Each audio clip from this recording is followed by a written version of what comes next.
conflict. Oh, nobody wants to hear me, but it's okay, it's okay. So when conflict arises, wisdom's respond, you have to respond, in wisdom rather than emotion.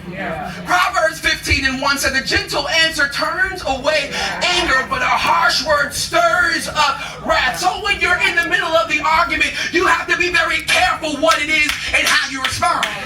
It's not about getting the last word. It's not about being heard, but it's about making sure that there's a resolution to the problem. Some of y'all still mad at your husband right now. Oh no. And you got the grace to navigate it. Some of you got to learn how to navigate. Some of y'all women need to learn how to operate in your grace so you learn how to get what you want at home. Y'all get mad at me. When you navigate in grace, you'll get come on, Pastor. When Pastor Rachel act right, when she navigates through grace, even in the middle of an argument, it's whatever you want, baby. However you want it. As long as you continue to be my grace.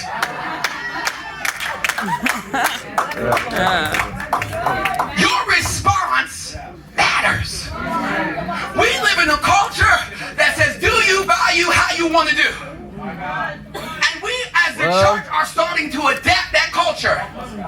Well, you know, it's my triggers and my trauma and it's the things I've been through. Now, I'm not going to negate any of those things, but the scripture, I believe, says, whom the Son sets free is truly free indeed. So if freedom never hits you, do you really even ever know him? Now, I'm not knocking your promise. I'm not knocking your process. But what I'm saying is, it's been 10 years, sister, and you still got the same triggers. Are you really laying it at his feet?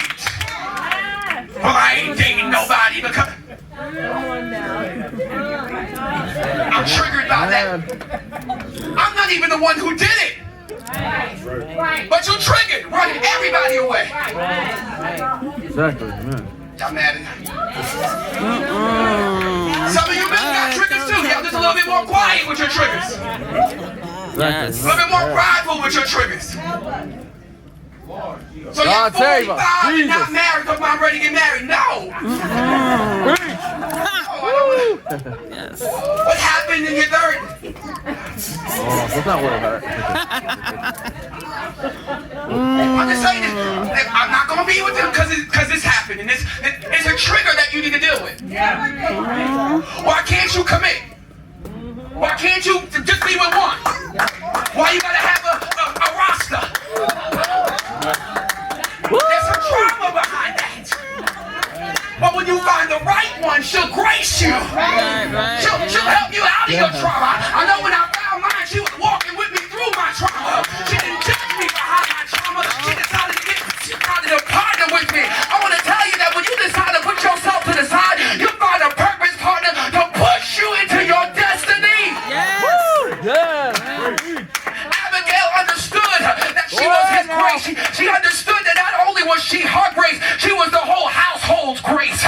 She realized, I gotta go make this right. I gotta go fix this because there's destiny attached to me and it will not die here. Yes, preach. So she decided Lord. to respond in wisdom. She started to gather those things that I read to you, the loaves and the cakes, and she started to gather them and to go present them because she said, my house has to be sustained.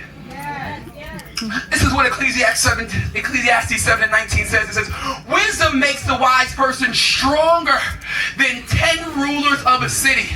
When you walk in wisdom, you have more grace than 10 rulers. That's why I don't downplay the woman. I'll never downplay the woman's role in my life and in the church.